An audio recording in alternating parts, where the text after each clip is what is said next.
Tu vas peut-être te retrouver dans ce discours, tu dois réviser, t'as un examen qui approche, et au moment où tu dois ouvrir tes bouquins, tu trouves toujours autre chose de mieux à faire. Alors ne bouge pas, aujourd'hui je vais te présenter plusieurs techniques qui vont te permettre de réviser, même quand t'es pas ultra motivé.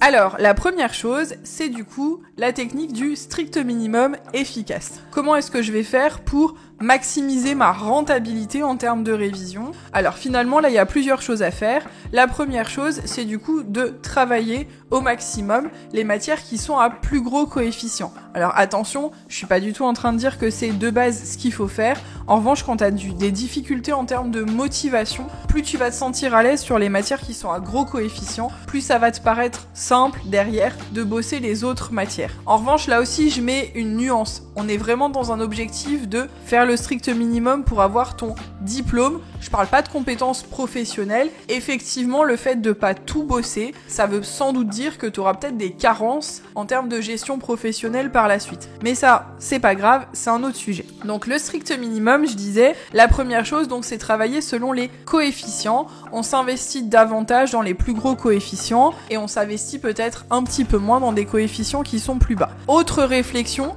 finalement, se dire qu'en termes de rentabilité, il y a peut-être des matières dans lesquelles tu es beaucoup plus à l'aise, qui vont te nécessiter moins de travail, et donc que tu peux compter sur ces matières-là pour venir un petit peu rattraper d'autres matières sur lesquelles tu vas avoir plus de difficultés. Dans cette idée-là, pour maximiser ta rentabilité, un super outil, ça va être de travailler sur les annales d'examen. Donc simplement, tu vas aller récupérer sur Internet ou alors dans des bouquins de révision des sujets des années précédentes qui sont corrigés. Tu trouves souvent les corrigés hyper facilement. Et donc le fait de bosser plusieurs fois sur des sujets d'examen, ça va permettre de te mettre dans un certain état d'esprit où du coup déjà tu vas comprendre comment sont faits les sujets. Donc tu n'auras pas de surprise le jour de l'examen. Tu vas commencer à maîtriser la manière dont sont posées les questions. Et en plus de ça, tu vas te rendre compte qu'il y a certaines questions, ou en tout cas certains thèmes, qui reviennent régulièrement dans les examens. Donc le fait de partir des annales pour bosser ton cours, c'est pas idiot pour pouvoir voir quels sont les types de questions qui vont tomber le plus. Attention, c'est loin d'être une science exacte.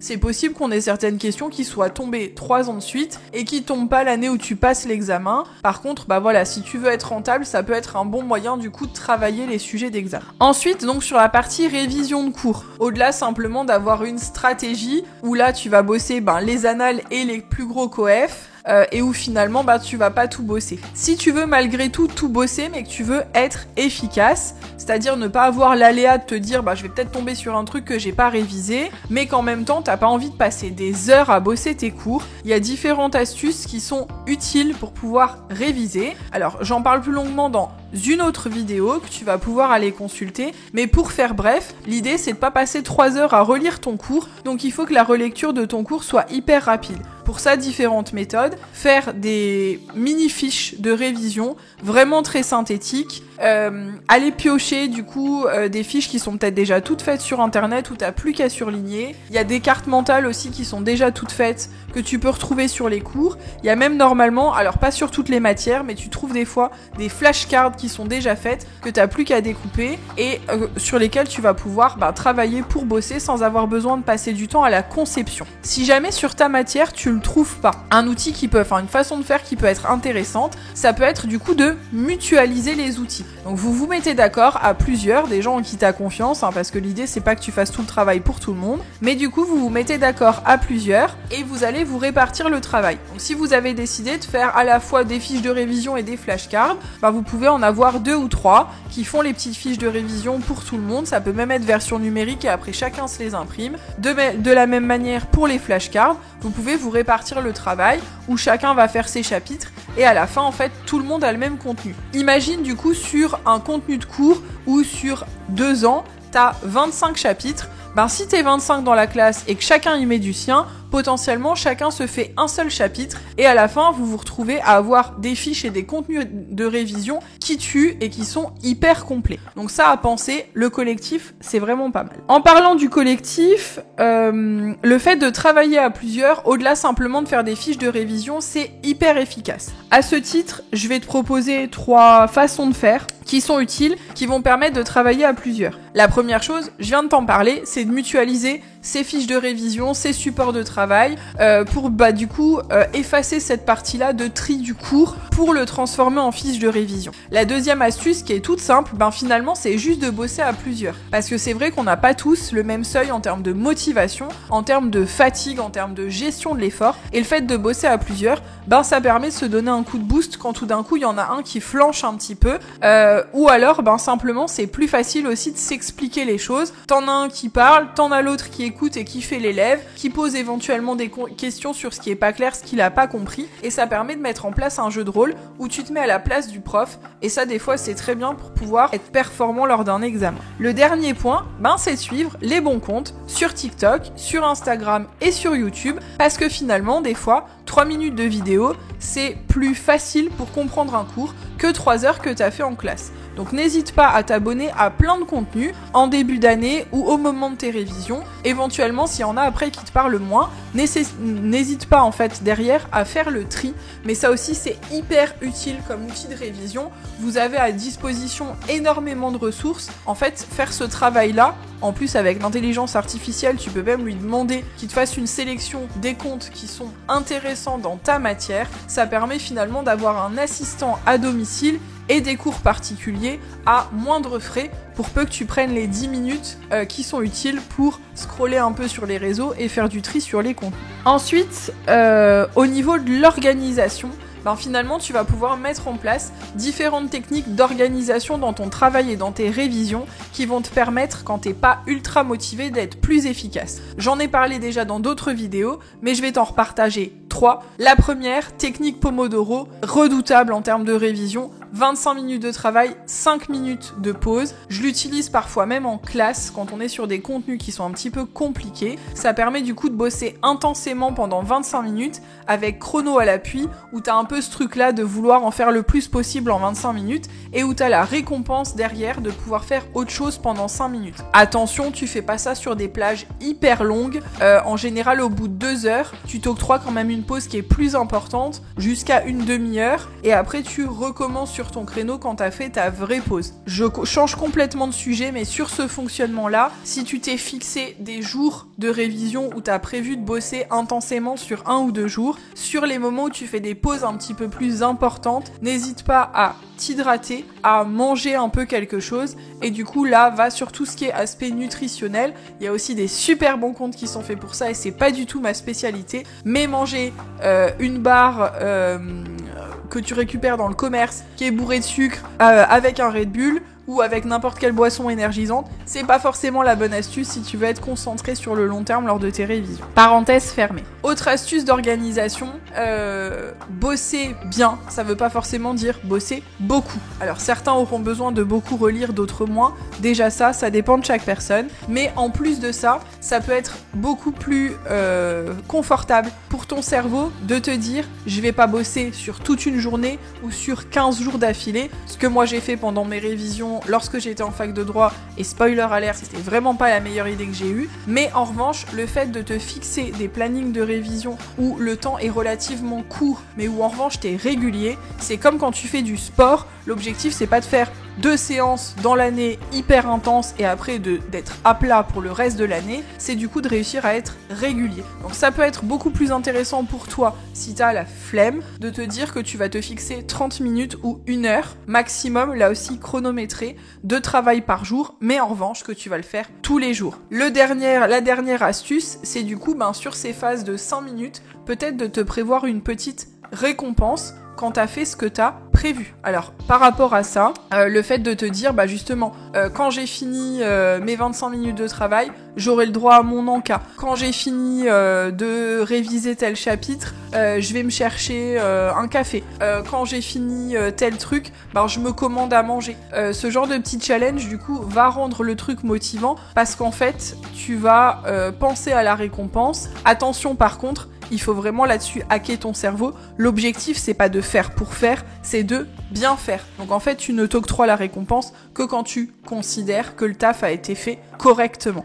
Par rapport à ça, justement, au niveau des techniques, donc il y a un certain nombre de techniques qui vont te permettre de hacker ton cerveau pour rester motivé. Que tu sois seul ou que tu bosses à plusieurs, le fait de te mettre des challenges, ça peut être hyper intéressant. Donc un peu l'idée de la récompense de tout à l'heure, mais là ça pourrait être sous forme de défi. Donc par exemple, vous vous mettez des chronos et c'est sur un thème du cours, la personne qui sera capable de citer 10 mots-clés ou de donner la définition le plus rapidement possible. Trouvez n'importe quel type de jeu. Vous avez des jeux qui sont tout faits, type Trivial Pursuit.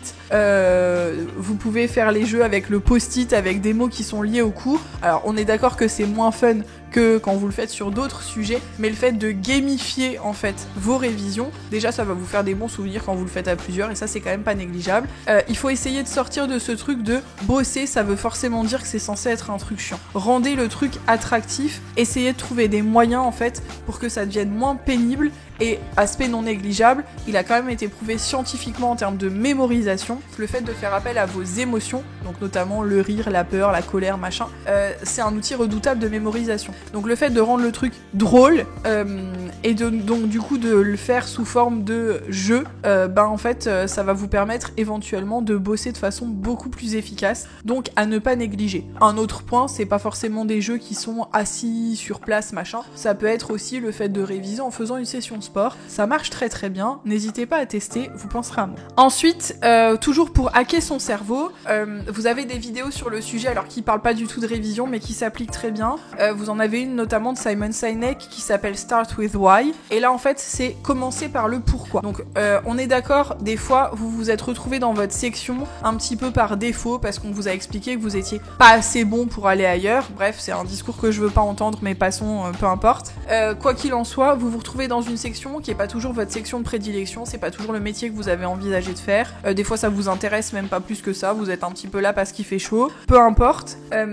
L'idée c'est quand même de pas perdre son temps, pas perdre son argent, pas perdre du coup les heures que vous avez passées à être présent en classe. Donc l'idée c'est de se trouver un pourquoi qui vous motive. Donc soit pour faire plaisir à vos parents, soit pour rentabiliser l'investissement financier que vous avez fait, soit pour ne pas perdre votre année, peu importe en fait le pourquoi, mais essayez de trouver un truc qui vous permet d'y revenir au moment où vous avez envie de décrocher, parce qu'en fait j'ai l'impression que souvent la plus grosse barrière que vous vous mettez dans la réussite de vos examens, c'est cette espèce de montagne russe où vous êtes constamment dans le « je reste, je pars ». Je reste, je pars, je reste, je pars. Et ça en fait c'est un hyper mauvais calcul. À partir du moment où vous êtes rentré dans une formation, soit vous partez tout de suite en début d'année, après c'est que mon avis, mais soit vous partez tout de suite en début d'année et vous trouvez autre chose à faire sur cette année-là, en attendant de repartir sur un cursus qui vous motivera plus, c'est-à-dire service civique, bosser pendant un an, trouver des formations courtes que vous allez pouvoir faire pendant cette période-là, peu importe, soit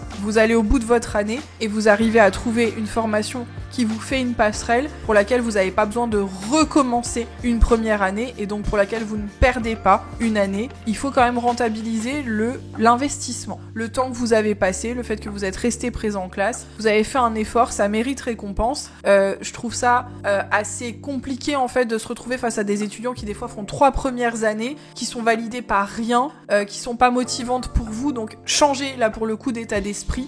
De la même manière pour un diplôme, si pour une raison X ou Y, vous êtes dans ce diplôme-là et que, l'objectif c'est quand même d'avoir ce diplôme. Trouvez un pourquoi motivant qui vous permet d'aller au bout et arrêtez de vous dire à chaque fois, de vous mettre en condition en fait pour échouer. Dites-vous que l'échec c'est pas une possibilité. Trouvez des plans B, des plans C. Avancez sur votre chemin. On s'en fout en fait ce que vous choisissez à la fin comme destination du chemin. Ce qu'on attend de vous c'est juste que vous avanciez quoi. Quand vous faites un marathon, vous êtes pas constamment en train de dire bah ouais mais est-ce que je repars pas à la ligne de départ? Là c'est pareil. Donc trouvez un why qui est motivant pour vous, qui vous permet d'avancer constamment et d'arrêter en fait d'avoir ce truc dans votre tête de oui non, oui non, oui non en permanence. Je me mets à votre place, en plus ça doit être hyper fatigant. Ensuite, le dernier point en fait que je vais pouvoir présenter pour hacker son cerveau, vous avez une super vidéo que vous allez pouvoir retrouver aussi sur YouTube qui s'appelle Amy Cuddy, C-U-D-D-Y.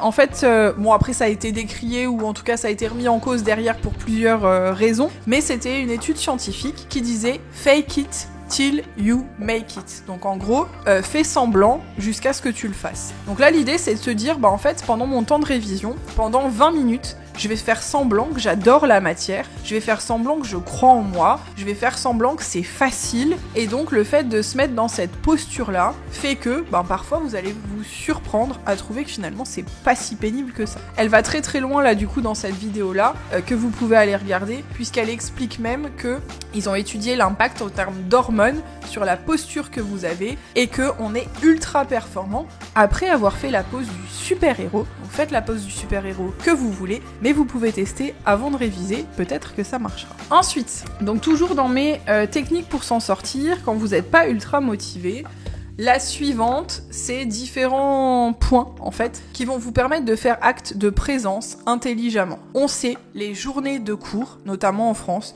sont plutôt longues. On sait, parfois, vous êtes dans des formations qui vous motivent pas, ça vous fait pas vibrer. Pour autant, faire acte de présence, c'est hyper utile. La première chose, c'est que du coup, vous découvrez pas les contenus quand vous arrivez à un DS ou à un examen, ce qui est quand même non négligeable, parce que arriver devant une feuille et ne pas savoir de quoi on parle, c'est quand même assez inconfortable. Donc, soyez là, ne serait-ce que pour écouter, prendre quelques notes, noter des mots-clés, essayer de comprendre certains sujets. Mieux vaut être présent d'une seule oreille que de pas être présent du tout, ça c'est une première certitude. Le deuxième point, c'est pour accrocher les wagons, de poser une question de temps en temps. T'as écouté un contenu, tu décroches, ça t'ennuie, t'es fatigué, t'as regardé Netflix la veille et jusqu'à pas d'heure, c'était pas raisonnable, mais tu l'as fait quand même. Pour autant, le fait de reposer une question, ça va permettre de te remettre dedans, de créer du lien avec ton prof et éventuellement, bah du coup, te permettre de débloquer un truc que t'as pas compris. Alors l'idée, c'est pas poser 25 questions à la minute quand t'es en cours, mais c'est vraiment de l'utiliser avec parcimonie, une fois de temps en temps, poser une question, même quand t'es pas ultra motivé, c'est utile, vraiment teste. Enfin, il va falloir sélectionner au niveau des profs, et ça pour le coup, ça va être vraiment propre à chacun. Sélectionner les profs qui t'expliquent le mieux à toi. C'est-à-dire que sur 10 profs que tu vas avoir, certains vont penser que c'est monsieur machin qui explique mieux, toi tu penses que c'est madame bidule, et ben en fait, allez vers ces profs-là pour qu'ils leur façon d'expliquer, la pédagogie qu'ils ont, vont être beaucoup plus claires pour vous, et donc du coup, raccrochez-vous à ces profs-là, à ces façons-là d'expliquer, parce qu'en fait, ben simplement, c'est une histoire de connexion. Donc vous savez pas pourquoi, vous avez des profs avec qui ça connecte mieux que d'autres, et humainement et d'un point de vue intellectuel. Donc le fait d'aller vers ces profs-là, avec lesquels vous avez plus de facilité à communiquer, bah ça va peut-être permettre de débloquer en fait certains apprentissages, et ça aussi c'est non négligeable. Enfin, le tout dernier point que je vais développer, quand vous êtes pas motivé, que vous avez la flemme, que vous ne savez pas ce que vous faites là, c'est de vous dire que c'est temporaire. C'est bête, ça paraît hyper simple en fait comme concept, mais le fait de vous répéter c'est qu'un passage, c'est qu'une étape, c'est qu'un step dans ma vie, ça va permettre du coup de rendre le truc beaucoup moins insurmontable. La première chose, c'est le fait de se dire ben plus vite je valide, plus vite je passe à autre chose. Le fait de passer un diplôme, quoi qu'il en soit, c'est une clé. Vous savez pas ce que ça va ouvrir comme porte, mais ça va ouvrir une porte. Peut-être que cette porte-là vous sera utile, peut-être qu'elle vous servira pas, mais le fait d'avoir une clé supplémentaire à son arc, ça permet de développer le panel de vos compétences, et c'est jamais perdu. Jamais, jamais perdu. Alors peut-être qu'en termes de métier plus tard, ça vous sera pas utile, mais vous aurez appris à faire des choses qui vous seront, quoi qu'il en soit, utiles. Donc vraiment, récupérez toutes les clés que vous pouvez, dans tous les secteurs que vous pouvez, vous faites des jobs étudiants, vous bossez dans des associations, pompiers volontaires, vous aimez les jeux vidéo, faites-le, mais faites-le bien, parce que ça développe des compétences, et pour la plupart, même de vos activités de loisirs, c'est des compétences qu'on peut très bien mettre sur un CV. Je ferme la parenthèse. Donc dites-vous que vous ne visez pas l'excellence, vous visez juste le progrès. Votre objectif, c'est juste de faire le taf. Donc encore une fois, j'arrête avec ce je fais pas, je fais pas. Vous faites, point. D'abord, j'agis et je réfléchis ensuite. Il faut que ça devienne une discipline, un truc qui est obligatoire. Arrêtez constamment de vous remettre en question et vous verrez que vous gagnez un temps fou en vous disant simplement oui c'est pénible, oui c'est chiant, non j'ai pas envie d'être là, mais c'est temporaire, donc plus vite c'est fait, plus vite je passe à autre chose. Dernier point, à ce niveau-là, le fait que ce soit temporaire, alors je sais pas trop comment le dire, mais le fait de se dire que c'est temporaire, c'est bien. Par contre, en fait, il faut réfléchir aussi à la suite. Là aussi, ça peut fonctionner par rapport à ce que je disais avant de trouver un pourquoi qui vous paraît motivant. En fait, un parcours d'études, ça se construit. Il y a encore quelques années, un parcours d'études, c'était un truc linéaire où vous commenciez en première année et où vous aviez un parcours jusqu'au master. Vous commenciez mal, vous étiez obligé d'aller presque jusqu'au bout pour que ce soit cohérent en fait, et vous aviez assez peu de passerelles. On a une chance inouïe aujourd'hui, c'est que du coup vous avez de plus en plus de passerelles qui se développent, vous avez de plus en plus la possibilité de jongler. Alors c'est sûr que c'est plus difficile, mais ça vous permet un petit peu de vous construire votre parcours pro à la carte. Donc en fait, le gros travail, c'est d'apprendre à vous connaître, savoir ce que vous voulez vraiment, pas forcément savoir quel est le job de vos rêves, même si pour certains vous le connaissez et c'est tant mieux pour vous, mais des fois savoir ce qui est important pour vous. Est-ce que c'est d'avoir du temps? Est-ce que c'est d'avoir une carrière? Est-ce que c'est d'avoir une reconnaissance sociale? Est-ce que c'est d'avoir beaucoup d'argent? Est-ce que c'est d'être reconnu dans le secteur d'activité dans lequel vous êtes? Est-ce que c'est d'être célèbre? Peu importe en fait. Mais du coup, ça vous permet de partir de choses qui sont importantes pour vous et derrière, de construire un parcours pro qui va fonctionner par rapport à ça. Donc par exemple, vous savez que vous êtes dans un diplôme là qui vous plaît pas, qui vous motive pas, vous allez aller au bout de ce diplôme, qu'est-ce que je peux faire derrière qui se rapproche de ce que j'ai vraiment envie de faire, ou qu'est-ce que j'ai comme débouché derrière, ce diplôme-là ne me plaît pas, mais en revanche, qu'est-ce que je peux faire derrière qui m'intéresse? Des fois, vous allez vous rendre compte qu'il y a 25 poursuites d'études possibles, certaines auxquelles vous auriez pas du tout pensé. Donc vraiment sur ce truc de c'est temporaire, le dernier vraiment conseil que je peux vous donner, et on finira là-dessus, c'est de s'informer. Je vous laisse là-dessus. Si vous voulez plus de conseils et plus d'astuces, n'hésitez pas à vous abonner. À bientôt!